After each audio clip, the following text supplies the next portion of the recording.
Assalamualaikum warahmatullahi wabarakatuh. Salam sejahtera buat kita semua. Nama saya Bennett Silaban, mahasiswa STH Pasundan semester 4. Kali ini kita akan membahas atau menganalisis kasus pra-peradilan yang terjadi di Pengadilan Negeri Jakarta Timur. Kasus ini adalah kasus tindak pidana narkotika dengan tersangka AHR. Tugas ini diberikan oleh Silvianti Nur Halimi SH.MH. Kasus ini adalah kasus tindak pidana penyalahgunaan dan peredaran narkotika di kawasan Cempaka Putih Tengah, tepatnya di sebuah rumah kos. AHR dan PS melanggar pasal primer 112 ayat 2 junto pasal 132 ayat 1 subsidiar pasal 131 ayat 1 Undang-Undang Nomor 35 Tahun 2009 tentang narkotika.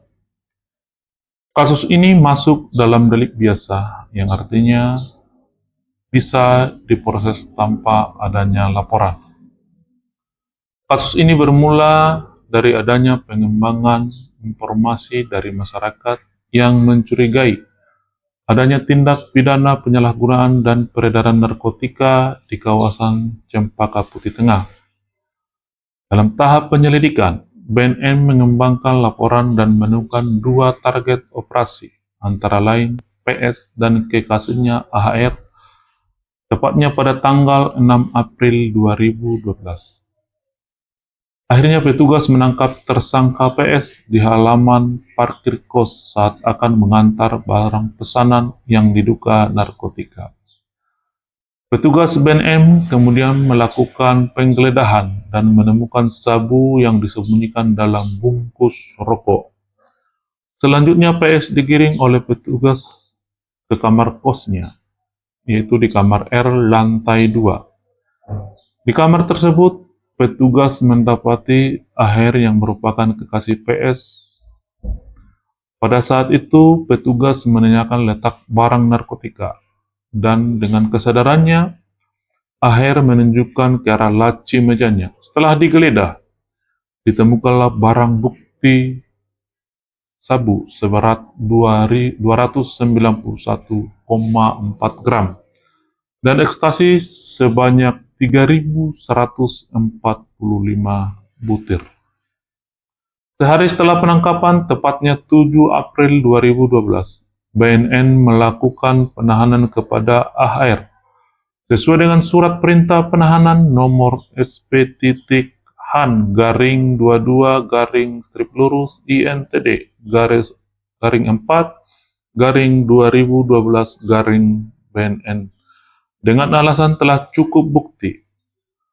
Status dari kasus AHR ini telah dinyatakan lengkap atau P21 setelah Kejagung mengeluarkan surat nomor -2 B209-E/EUH-1/06/2012 pada tanggal 26 Juni 2012 perihal pemberitahuan hasil penyidikan perkara pidana AHR yang disangka melanggar primer pasal 112-20 junto pasal 132 ayat 1 subsidiar pasal 131 ayat 1 Undang-Undang Nomor 35 Tahun 2009. Penangkapan dan penahanan inilah yang dipermasalahkan oleh AHR melalui tim kuasa hukumnya. Merasa tidak puas dan AHR melalui kuasa hukumnya mengajukan permohonan sidang pra-peradilan di Negeri Jakarta Timur. Rabu 4 Juli 2012 sidang digelar di Pengadilan Jakarta Timur yang dipimpin oleh Mahfud S. SH.MA selaku Hakim Ketua. Pihak AHR sebagai pemohon menilai surat penangkapan dan penahanan BNN dinilai tidak sah karena cacat secara formil dan material. Adapun cacat formil yang dimaksud adalah tidak adanya pemberitahuan soal surat perintah penangkapan dan penahanan pada pemohon dan keluarganya. Kemudian adanya perbedaan nama tersangka, nomor, huruf, dan urutan penghurufannya yang tertera dalam surat perpanjangan pemohon. Sementara itu, cacat material yang dimaksud adalah BNN tidak memiliki alat bukti yang cukup untuk menjerat AHR.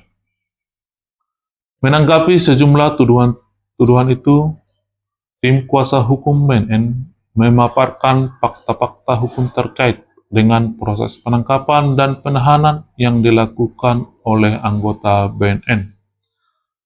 Tim BNN memberikan penjelasan secara komprehensif dan menyeluruh.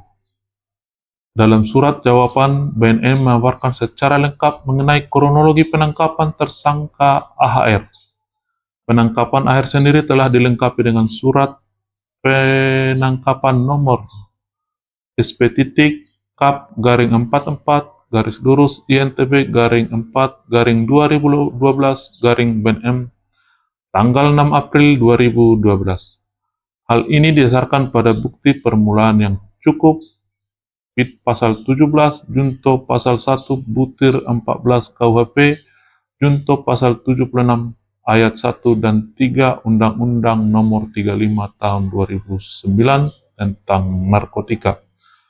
Dan surat penahanan yang dilakukan terhadap AHR pada 7 April dengan surat perintah penahanan nomor SP-Han-2-INTD-4-2012 BNN dan perpanjangan penahanan tetap sudah diberitahukan kepada pihak keluarga melalui surat nomor 2B-20.A-4-2012-BNN pada tanggal 26 April 2012. Berdasarkan seluruh fakta yang ada, BNN menyimpulkan bahwa AHR selaku pemohon pra-peradilan tidak dapat membuktikan dalil-dalil yang disebutkan dalam permohonan pra-peradilan. Karena pemohon tidak bisa mengajukan saksi dan alat-alat bukti yang relevan.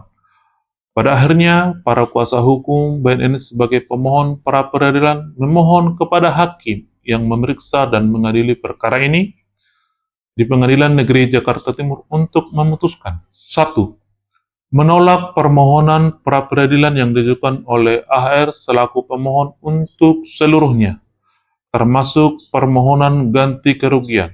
2. Menyatakan penangkapan dan penahanan terhadap diri pemohon berdasarkan surat perintah penangkapan dan surat perintah penahanan atau surat perpanjangan penahanan dengan nomor tertera adalah sah. 3. Menghukum pemohon untuk membayar biaya perkara.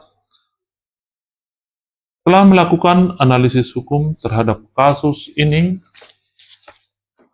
pihak pengadilan, Majelis Hakim Pengadilan Negeri Jakarta Timur menolak permohonan pra-peradilan yang diajukan oleh pihak AHR dan tim kuasa hukumnya. Saat agenda sidang pembacaan putusan pra-peradilan di Pengadilan Jakarta Timur Selasa 10 Juli. Berdasarkan hasil pertimbangan pengadilan, Majelis Hakim menyatakan bahwa proses penangkapan dan penahanan BNN kepada AHR telah memenuhi syarat formil dan juga material, sehingga kasus tindak pidana narkoba yang dilakukan oleh AHR akan dilanjutkan dalam sidang di Pengadilan Negeri Jakarta Pusat. Kemenangan BNN dalam gugatan pra-peradilan ini menjadi warning bagi sindikat narkoba untuk tidak main-main dalam ranah hukum, sekaligus menegaskan bahwa BNN sangat serius dan menjalankan tugas dan fungsinya dalam bidang pencegahan dan pemberantasan penyalahgunaan narkoba. Demikian yang bisa kita analisis dalam kasus ini. Mudah-mudahan bermanfaat. Sekian dan terima kasih. Wassalamualaikum warahmatullahi wabarakatuh.